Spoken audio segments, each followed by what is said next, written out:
You spin me right round, baby, right round. Let go, baby, right round, round, round. Can't believe I put that on the wrong way. Giving the audience a little bit of a ride around the tripod. I'm giving them a headache with my stupidity. Anyway.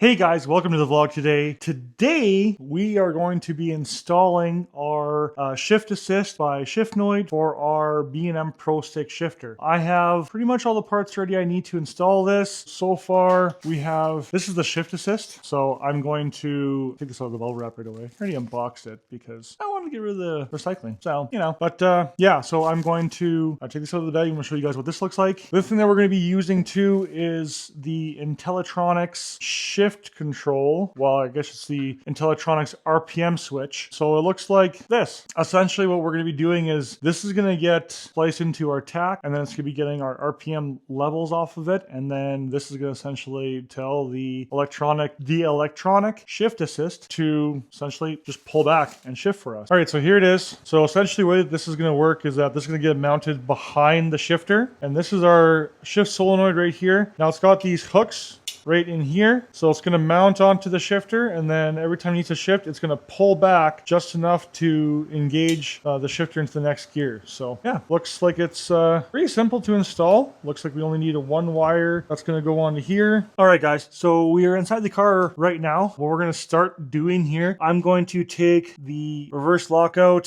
switch out of here so that we can get this case off. It's going to allow us to slide that case out, and then we'll be able to access the bottom of the shifter here, so we can actually get this all mounted in here. So I'm going to get that done, and then we'll be right back.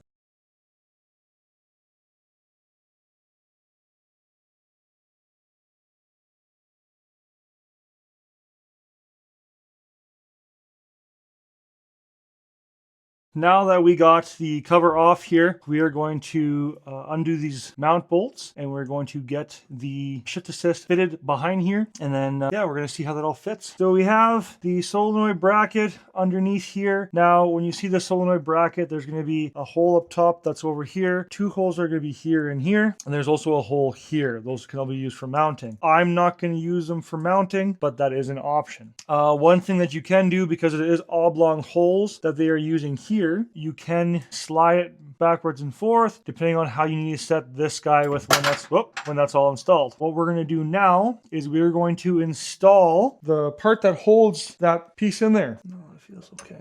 Okay, so I'm gonna okay. All right, guys, so the last time I showed you me, it was like 2 days ago now. I have my nephew here now with me. So I'm just gonna, show you what we've done so far. We got the Shifnoid 5055B mounted onto our B&M Pro Stick. If I go in here, you can see a little better. So essentially, last you saw, I had this all kind of mounted, but I didn't have the cover on, and I had to adjust this. So all I did is I loosened off the bolts, and then I slid it back so that when the bolt itself was in the notches, it would actually grab and not just sit on top. We're going to leave it like this for now, and then once we get everything wired up, then we're going to do an oil change on the car, and then we're going to run the car and then test it with it in the air and make sure it's all going to be activating properly. Now our next step is to wire. So what we're going to be doing is we're going to be wiring, well, this guy's going to get mounted onto the dash, and then we're going to wire this up with the solenoid and our relay, and then that should all be good to go. Now I'm going to try my best to show you guys everything, what I'm doing here. All right, so I ended up getting a ton of stuff done, and I did not realize that the storage on the camera ended up cutting out. That's my bad. I'm going to kind of give you guys a little bit of a rundown. Everything's done. I haven't tested it yet, but it is all wired up and ready to go. So I'm going to go into the car now, and I'm going to show you guys what I did. I also made my own diagram. I kind of drew on the diagram so you guys got an idea of what I did. And if you're wanting to know the parts, I'm going to put a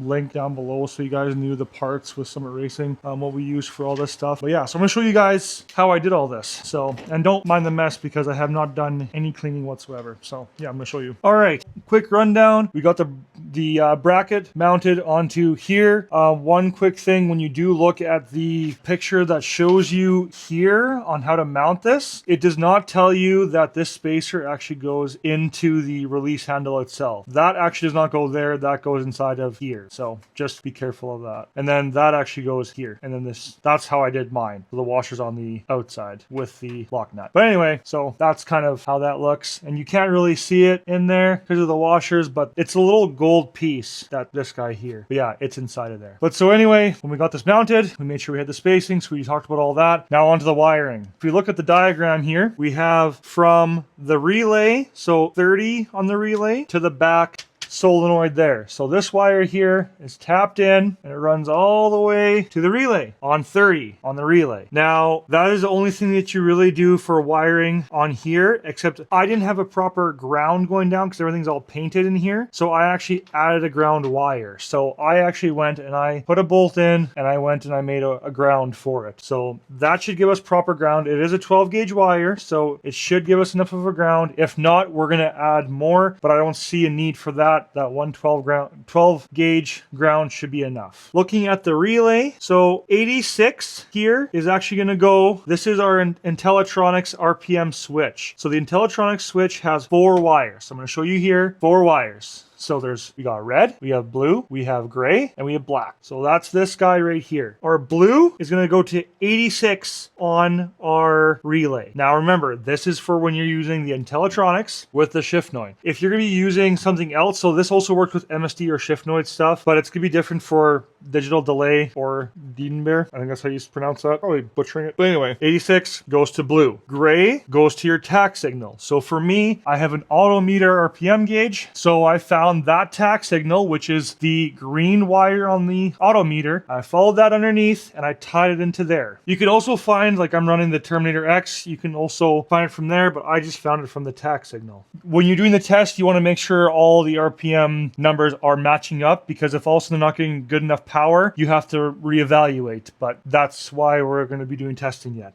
And I can let you guys know too how that's going when we do the testing. That's 86. You do not use 87A. That is unused. 87 is going to be a high current 12 volt hookup. So I've got a relay panel. We went directly to the relay panel right where we had a connection with the alternator. 85 is also a power, but what we did is I actually teed it off the same connection as the red wire. That's actually, if you read into it, that's where it's supposed to go. For me, the red wire, I'm talking about the Intellitronix, so that red wire. So we teed them off together, and now they're both going to 12 volt, but the only difference is that from red wire on the Intellitronix, here you want to make sure you run a 5 amp fuse. So make sure that's fused. And anybody that saw that was not heat shrunk yet properly, I ran out of butane. Gotta pick up more. It's fine. So that is it for the relay. Now that also covers tack signal, and that tack covers the blue,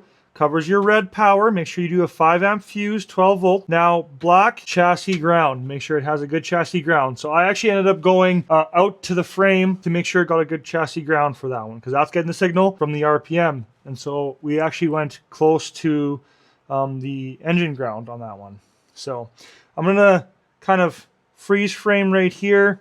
If you guys want to take a screenshot of my diagram I made, makes things a little bit easier. There's not really a lot of good stuff that you can find. So I hope that helps you guys with how to set up doing the Shifnoid 5055? Yeah, the Shifnoid 5055B. So it's for the B&M shifter. I hope that helps you guys on how to set that all up. Now this one also works with, on the list here it says, works with also TCI Outlaw and the Thunderstick shifter. So, but I set it up with my B&M Pro Stick. So, and then we use the Intellitronix RPM switch. It's got the digital display on it. Hopefully that helps you guys with how to install that. If you have any questions or concerns, let me know, see how I can help you out. Or if you have tips for me on how I can do it better, let me know in the comments. Now, as far as our connections, if anybody's wondering, we did do soldering, so it is proper connection. So like always guys, stay fueled by faith. Peace.